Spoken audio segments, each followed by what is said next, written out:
Think of a place that has countless people showing up on its doorstep, pinning their dreams on its shining beacon of hope.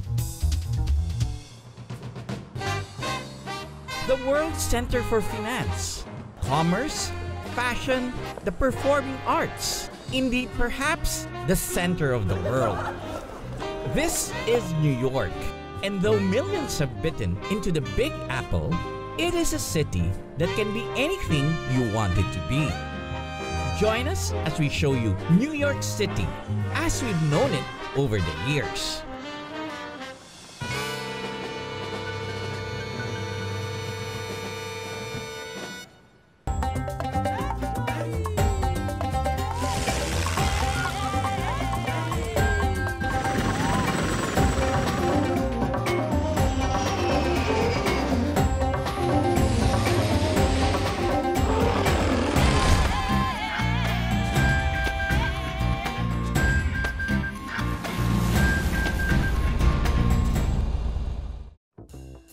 Located in the northeastern region of the United States, New York City can be found in one of the world's largest natural harbors.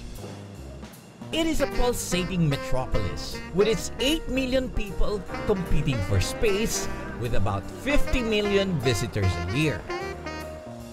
These visitors often make their way to the city's smallest but busiest borough, Manhattan. Laid out on a grid, it's easy to find your way around the numbered streets. I have very fond memories of Manhattan, having kept an aviation office here a few decades ago.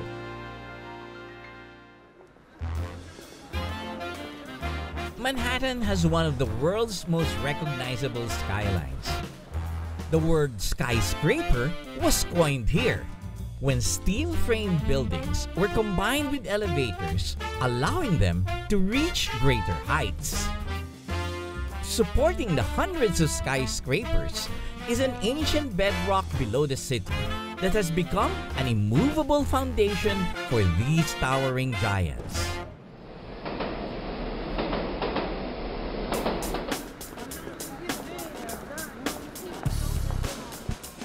The city is constantly on the move, whether by foot, taxi, or trains.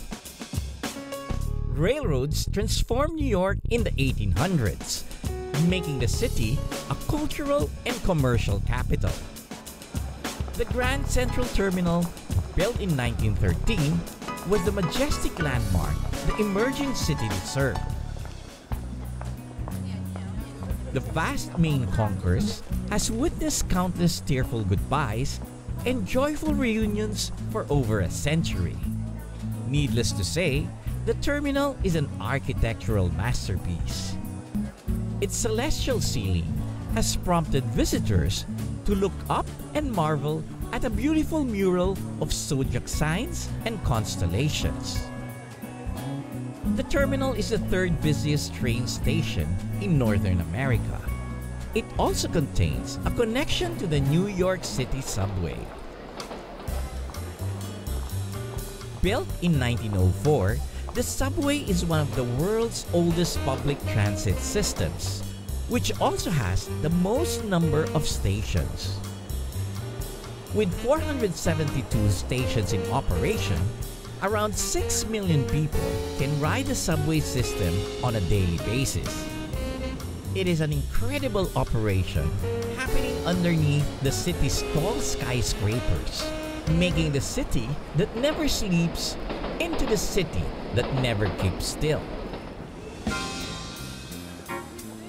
Located on the corner of 5th and 42nd Street is another enduring icon from New York's heyday.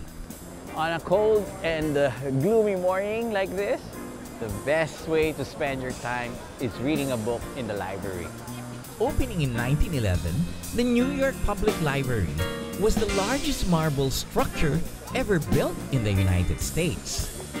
Its two marble lions, nicknamed Patience and Fortitude, have stood proudly by the entrance of the elegant building.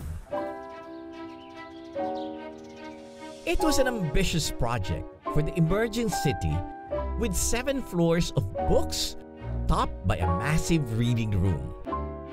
Until today, amidst the busy and loud streets of New York, it is a peaceful haven that has educated and inspired millions free of charge. The Rose Reading Room is nearly as large as the Grand Central Terminal's main concourse. It can seat more than 600 people, lit by massive windows and chandeliers, and decorated with ornate details. It is indeed a beautiful space for mental endeavors. Even if information is now in our fingertips, the New York Public Library will continue to be the splendid temple of the mind.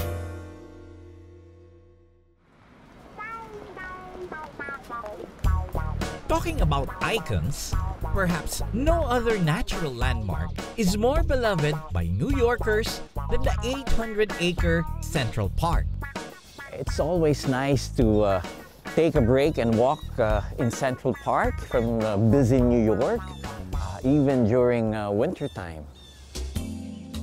Central Park was the first landscape public park in the United States, envisioned to establish New York as a truly world-class city. Made up of rolling meadows, lakes, and nice walking paths, it is an oasis in the midst of the chaotic metropolis. The Woolman Rink is one of 2 ice skating rinks found inside the park. In the summer, it is often used as a concert venue. But in the wintertime, it is filled with skaters enjoying the cold weather and the nice view of the New York skyline in the background. After walking around the park, the best place to end up in is at one of New York's ever-present hot dog carts. Though many claim to have invented the popular snack in its present form, German immigrant Charles Feldman is credited for first selling these Red Hots in Coney Island, New York. Nathan Handwerker, Feldman's bun slicer, later opened his own hot dog stand, which today has become a global business. So every bite you take of New York's culinary icon is a piece of this city's history. Up next, I dig deeper into New York's early heritage while enjoying the city all decked out in holiday revelry.